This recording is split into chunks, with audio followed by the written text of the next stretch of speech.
नमस्कार बालदोस्तांनो. आपल्या दवणे आजींच्या सुरस कथा या यूट्यूब चॅनलवर तुमचं खूप खूप स्वागत आहे. आज मी तुम्हाला अ, अति लोभाचे फळ ही गोष्ट सांगते. अति लोभाचे फळ.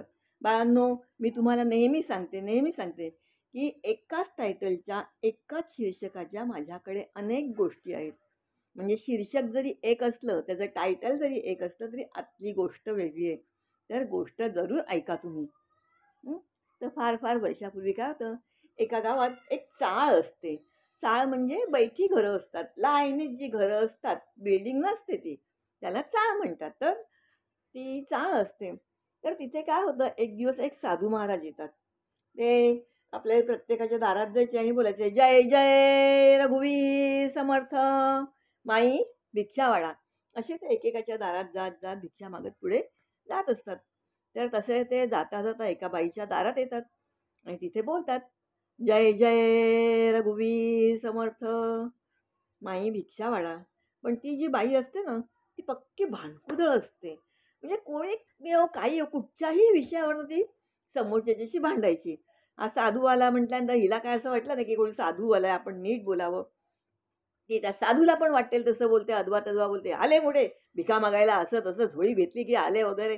चल चालता हो, काय नाही मिळणार तुला भिक्षा. तर साधू असतो, तो कशाला तिच्याकडे लक्ष देतो. ती तो बाई त्याला म्हणाली, काय नाही मिळणार भिक्षा. तसा तो पुढच्या दारात जातो. पुढच्या दारात जातो आणि तिथे बोलतो, जय जय रघुवीर समर्थ, माई भिक्षा वाढा. तर त्या घरातली जी बाई असते ना, ती नुकतीच जेवायला बसलेली असते. तिच्या मुलीने तिला ताट वाढलेलं असतं. ती ताट घेऊन आता जेवायला सुरुवात करणार. इतक्यात हे साधू महाराज तिथे येतात. मी बघते, अरे कोणतरी दारात भिक्षेकरी आलाय. तर त्या भिक्षेकरीला सांगते, बाबा या घरात बसा. हे बघा मला आत्ताच हिने जेवायला वाढलं. मी जेवायला सुरुवात करणारच होते. मी अजून अन्नाला हात नाही लावला. तर तुम्ही जेवा हे. तर त्याला पण ते असं बरोबर नाही वाटत. तो म्हणतो, "नाही, नाही तुमचं जेवण आहे, तुम्ही जेवा." ती म्हणते, "नाही, नाही आहे घरात दुसरं पण जेवण आहे. मी जेवीन नंतर. तुम्ही आता जेवणाच्या वेळेला आलात ना, तर जेवून जा." आपल्याकडे अतिथी देवो भव असं म्हणतात. देव कुणाच्या रूपाने येईल हे आपल्याला माहिती नाही असं म्हणतात. म्हणून ती त्या उक्तीप्रमाणे त्याला जेवायला देते. तो साधू पण जेवतो. खूप तृप्त होतो. त्यालाही बरं वाटतं आणि तो जाता जाता तिला आशीर्वाद देतो. तो म्हणतो, "माई, तुम्ही खूप मनाने मोठे आहात. एवढं स्वतःच्या पुढ्यातलं ताट मला दिलंत, हां, तर तुम्ही खूप श्रीमंत व्हाल. पण हा आशीर्वाद माझा खरा होईल. पण त्याच्याबरोबर एक अट पण आहे. तर अट अशी आहे, तुम्ही सकाळी जे काम हातात घ्याल, सूर्योदयापासून जे काम हातात घ्याल, तेच काम तुम्ही दिवसभर करत राहाल. दिवसभर ते तुमच्या मनावर, तुमच्या हातावर कंट्रोल राहणार नाही.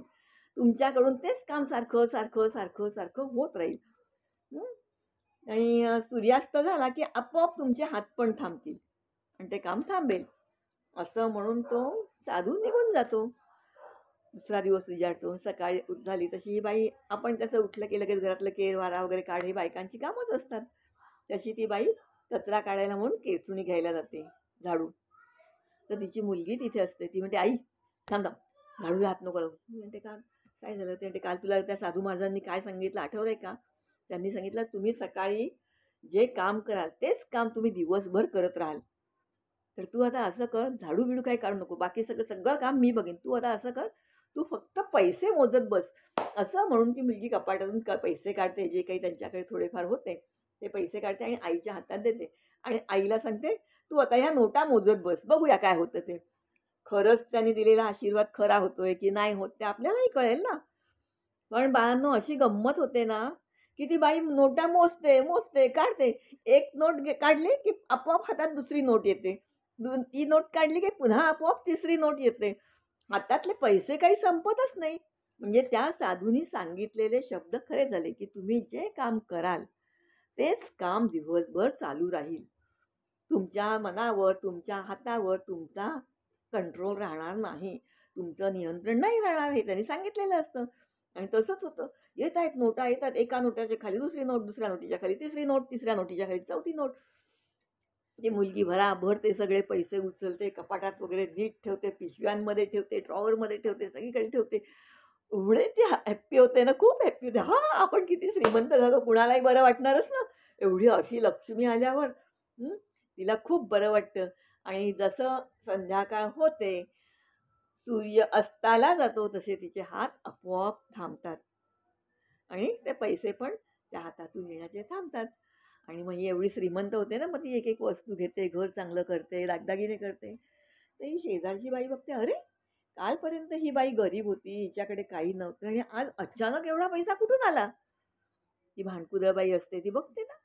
मग तेव्हा ते हिच्याशी गोड बोलायला येते आणि तिला विचारते, काय गं तू अशी एकदम श्रीमंत कशी झालीस? असं म्हटल्यावर ती ही बाई बिचारी भोळी असते. ती खरं काय ते सांगून टाकते, की ते साधू महाराज आले होते ना, त्यांना मी असं जेवायला दिलं, माझ्या पुढ्यातलं ताट दिलं आणि त्यांनी मला असा आशीर्वाद दिला. अरे च्या मारी! आता काय करायचं? तर आपण तर त्या ह्याला हाकलून दिलं साधू महाराजांना. आता मग वाट बघत बसली. येतायत कधी आणि आपण त्यांच्याकडनं आशीर्वाद घेतोय कधी. ते येत आहेत कधी आणि आपण त्यांच्याकडनं आशीर्वाद घेतोय कधी. आणि एक दिवस अचानक ते साधू महाराज आले. साधू महाराज आले, मग ती त्यांच्याशी गोड बोलते, त्यांना तसं जेवायला वगैरे देते. तर साधू महाराज तिला पण आशीर्वाद देतात, की तू श्रीमंत होशील.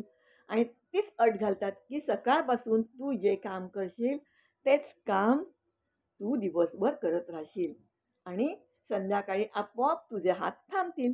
दिवसभर तुझ्या मनावर, हातावर कंट्रोल राहणार नाही. आणि मग हे म्हटल्यानंतर ही खुश होते. मुळात ती खरशी असते, स्वतः आतमधून दुष्ट असते, खाष्ट असते. पण आता पैसे येणार म्हटल्यानंतर खुश होते. आणि हिने बघितलेलं असतं हिच्याकडे एवढे पैसे आलेले, आता काय करायचं? वाव, आपल्याला पैसे मिळणार, आपण श्रीमंत होणार. ह्या नादात ती काय करते माहिती आहे? ती विचार करते, पैसे ठेवायला आपल्याकडे काही नाही आहे. मग आपण काय करायचं? आपण पिशव्या करून ठेवायच्या. मग ती हे घेते, एक कैची घेते आणि त्यांनी नवऱ्याची पॅन्ट कापते, त्याची पिशवी तयार करते, त्या 2 पायांची. मुलीचा परकर घेते, तो कापते, त्याची पिशवी तयार करते. असं सगळ्या कपडे कापून ते पैसे भरण्यासाठी ती घरात मोठ्या पिशव्या तयार करायला लागते. आणि काय होतं, की आपल्याला पैसे ठेवायचे आहेत असं म्हणून ती पिशव्या तयार करते ना, त्या नादात ती विसरूनच जाते आणि तिला कधी पहाट होते, कधी सूर्य उगवतो हेच कळत नाही. आणि ती कैची जी असते ना, ती तिच्या हाताला चिकटूनच बसते, सुटतच नाही. कापते, अरे हे कापते, ते कापते, उशा कापते. अरे अरे हे काय झालं? मग तिची मुलगी उठते तेव्हा ती म्हणते, काय गं आई काय झालं? अगं बघ ना, ही कातरच चालते, नुसती कातरच चालते. हातातनं माझ्या निघतच नाहीत. सगळेजण प्रयत्न करतात ती कातर काढायचा, पण ती कातर काय केल्या हातातनं निघतच नाही. तिच्या हाताला चिकटूनच बसते. कारण त्या साधूचे शब्द इथेही खरे होतात. तुम्ही सूर्योदयापासून जे काम कराल तेच काम शेवटपर्यंत करत राहाल. हिने बुद्धी शाबूत ठेवली असती आणि दुसरं काही केलं असतं, काम झालं असतं. पण हिला वाटलं मला एवढे पैसे मिळणार, मग ते पैसे मी ठेवू कुठे? आणि त्या नादात ती कैचीनी सगळे काय कपडे होते ते कापून त्याच्या पिशव्या करत बसली. आणि असं करता कापत असतानाच पहाट झाली. आणि मग ती कैची काही सुटेना. शेवटी मग संध्याकाळ झाली, तशी ती कैची एकदाची तिच्या हातातून आपोआप गळून पडली. हुश्श! म्हणते, हे काय झालं सगळं? आपलं सगळं होत्याचं नव्हतं झालं. पैसे तर नाहीच मिळाले. शिवाय होते ते घरातले सगळे कपडे पण तिने कात्रीने कापून टाकले. म्हणजे आणखीन दरिद्रता आली. तिने हा असा अति लोभ केला, लोभाने केलं. ती पहिली बाई होती, तिच्या काही मनातही नव्हतं. तिने त्या साधूला जेवायला द्यायचं म्हणून दिलं. पण हिला वाटलं आपल्याला पैसे मिळावे, हाव सुटली आणि त्या हव्यासापोटी ती अशा पिशव्या करायला गेली आणि ते कपडेच फाडत बसली. म्हणून कधीही कोणीही अति लोभ करायचा नाही. लालच बुरी चीज आहे असं बोलतात ना हिंदीमध्ये, तेच ते. लालच बहुत बुरी चीज आहे. तेव्हा हावरटपणा करायचा नाही, अतिलोभ करायचा नाही.